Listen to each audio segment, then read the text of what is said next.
para mais um episódio do podcast. Nesse episódio eu vou fazer algumas explicações, até zoei falando que são explicações para perguntas que ninguém fez, né? Mas eu acho que são explicações que são importantes de serem registradas pelo próprio propósito aí do que a gente tem em mente com o podcast.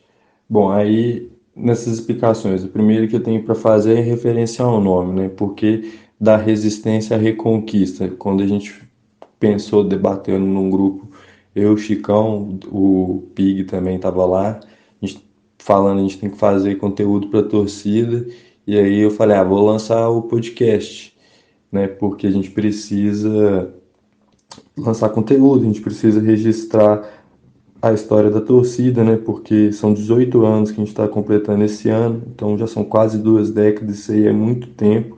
Passou muita gente na torcida, a gente precisa falar sobre essas pessoas que passaram, né? Falar também para as pessoas que um dia podem fazer parte da torcida e quando elas tiverem acesso a esse material, elas vão poder compreender o que foi o percurso da torcida até o momento que ela veio fazer parte da família e tal.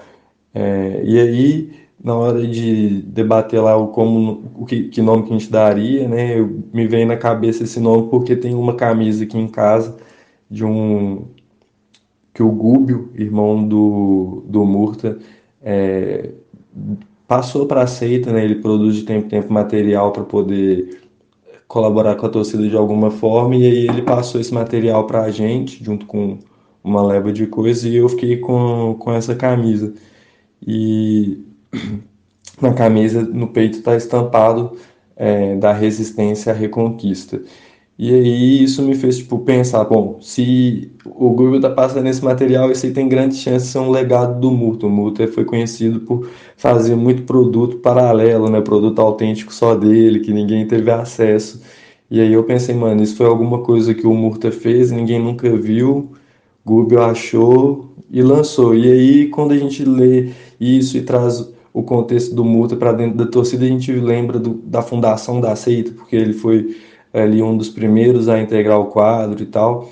E aí a gente lembra da situação crítica do América logo após a nossa fundação. A gente é de 2002, vem 2004, o clube cai para a Série C do Brasileiro e aí passa por um monte de dificuldade, cai para a Série B do Mineiro, né, o módulo 2 e aí volta para a primeira divisão do Mineiro, volta para a Série B do Brasileiro, volta para a primeira divisão do Brasileiro e nesse caminho, né, ganha o título da segunda divisão do Mineiro e ganha também o título da Série C. Depois buscam mais um acesso em 2010. Então a gente faz uma retomada 2008, 2009, né? E 2010. Então a gente sai ali do momento que a gente teve que resistir, que foi de 2004 a 2007, que foi o fundo do poço para a gente. 2000, vamos colocar 2008, né, como o ano do fundo do poço, que foi o ano que a gente teve que disputar a segunda divisão do Mineiro e bateu na beirada para não criar, para não cair para a Série D, né, que estava sendo recém-criado. Então ali foi um momento de muita dificuldade para o clube e também dificuldade para a torcida. Então na hora eu falei assim, mano, é o nome, fica uma homenagem aí para o Murto, que é alguém muito importante para a gente e ao mesmo tempo tem tudo a ver com o sentimento que a torcida foi adquirindo, né, nesse período de ver o clube indo à lona, mas conseguir levantar e ir para próximas fases, né, para outros assaltos aí do combate.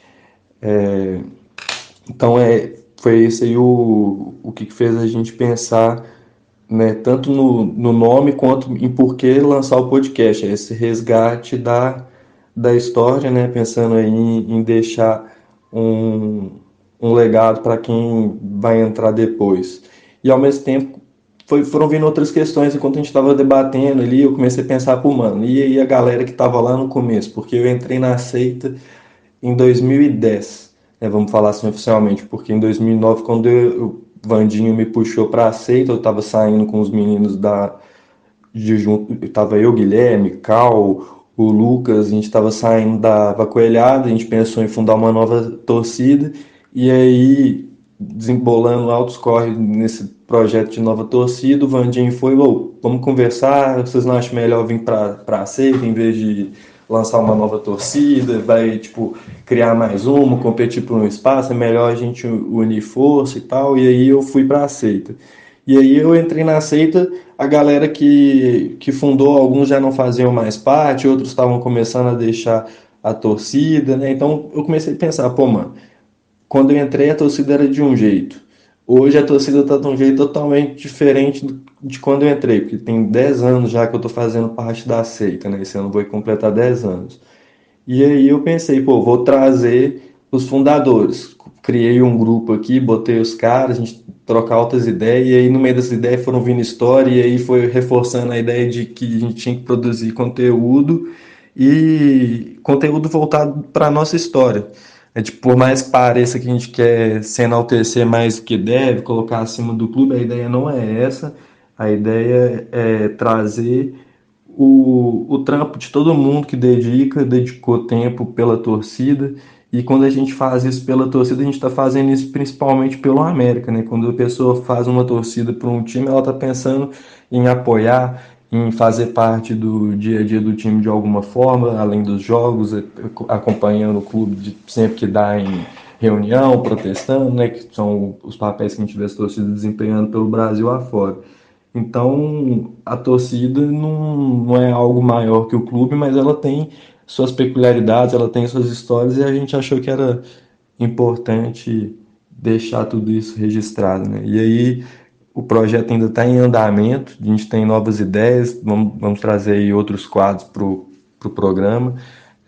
A gente não quer, ao mesmo tempo, competir com os nossos amigos, tem outras torcidas fazendo trabalhos muito interessantes.